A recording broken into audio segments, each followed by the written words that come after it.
story ends with, and they lived happily ever after. Like Cinderella and Prince Charming, they lived happily ever after. Belle and the Beast lived happily ever after. Even Rapunzel and Flynn Rider lived happily ever after. Too bad reality doesn't have the chance to end the same way.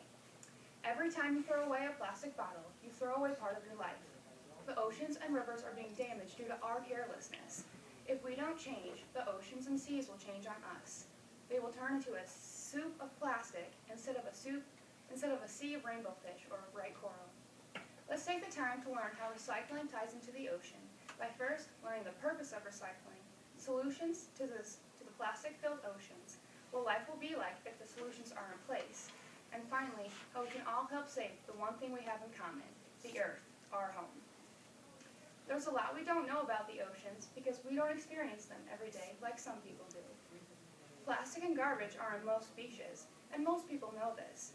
But in the middle of the ocean, where a few people go, there is the most plastic. George Muir, a ship captain on the Alguda, says in an article, Trashing the Oceans, quote, "We were out in the middle of the Pacific, where you think the ocean would be pristine, but instead, you get spills of plastic," unquote. A majority of the ocean's plastics are located in the 5 main gyres of the world. Gyres are large systems of rotating currents caused by strong winds. It is quite easy for plastic to make its way to the ocean.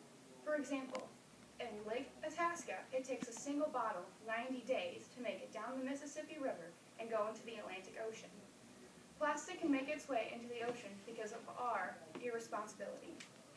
50% of plastics get thrown away and end up in landfills. 45% go unaccounted for and get lost in the environment and ultimately end up in the ocean. Accidents happen, but they don't happen 45% of the time. The last 5% of plastics get recycled. That's only 5%, and people wonder why the oceans are a swirling vortex of plastic. From the website Recycling Revolution, it states that Americans use 2,500,000 plastic bottles every hour, and more than half of those bottles are thrown away. Think about it. This is a rational number because almost everything we drink comes in a plastic bottle. Here, even in Iowa, we have connections to the ocean. Like I stated previously, the Mississippi flows into the Atlantic Ocean, and the Cedar River here in town flows into the Mississippi. So, ultimately, the Cedar flows into the Atlantic. It's not just us. The whole world is affected. Animals eat the plastic that end up in the water, and we eat animals, so what goes in the ocean goes in you. Chemicals from the plastics get evaporated into the air and into the rain clouds. Everywhere it rains, and everywhere we breathe in the air, so we simply can't escape this problem. Next, let's focus on solutions to the plastic-filled oceans. One solution is using Iowa's Bottle Bill Law, an incentive that started in 1978 to get the people of Iowa to recycle more and save Mother Earth.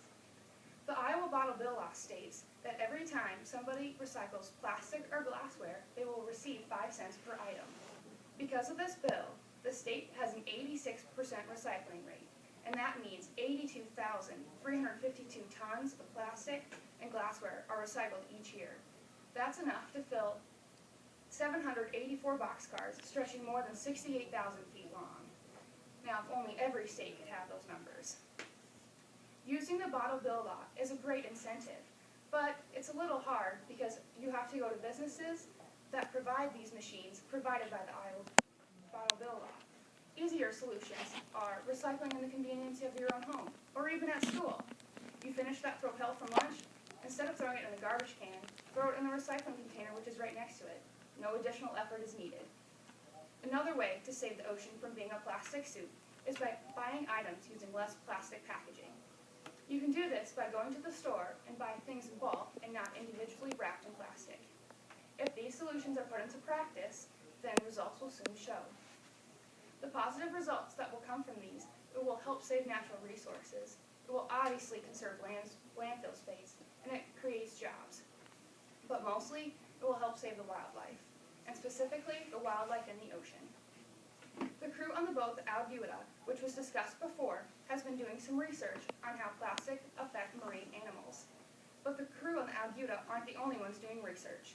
The National Academy of Science has estimated that 14 billion pounds of garbage, mainly plastics, enter the ocean through land-based sources. Since the 1980s, it has been archived that 30,000 fur seals die each year after becoming entangled in the ocean and the debris of the ocean. If change doesn't happen soon, we may not have a future to look forward to. Plastics that sit in landfills take 400 years to break down. The plastic that are in the oceans take only 1 year. If that plastic in the ocean gets broken down, it quickly turns into sharp little pieces. This plastic shrapnel, or called plastic confetti, fills the stomach of fish and birds living in the ocean. Imagine being a customer at Red Lobster, and you order a fillet of fish. Instead of accidentally biting into bone, you bite into shreds of plastic confetti from the ocean. Because of harmful plastics and careless humans, the ocean suffers. Recycling plastic is favorable because it helps stop the destruction of the ocean. There are solutions to this huge problem, and the future will change if these solutions are put into place. Everybody in this room can recycle. It's easy. Instead of throwing that grocery sack or that plastic bottle away, throw it in the recycling container. Here in school, we have recycling containers all over. If you go to Walmart, you can get that 5-cent deposit from the Iowa Bottle Bill Law. Every little bottle, every little act of recycling helps. It helps the poor turtles, the coral, the dolphins. This isn't a fairy tale, this is reality.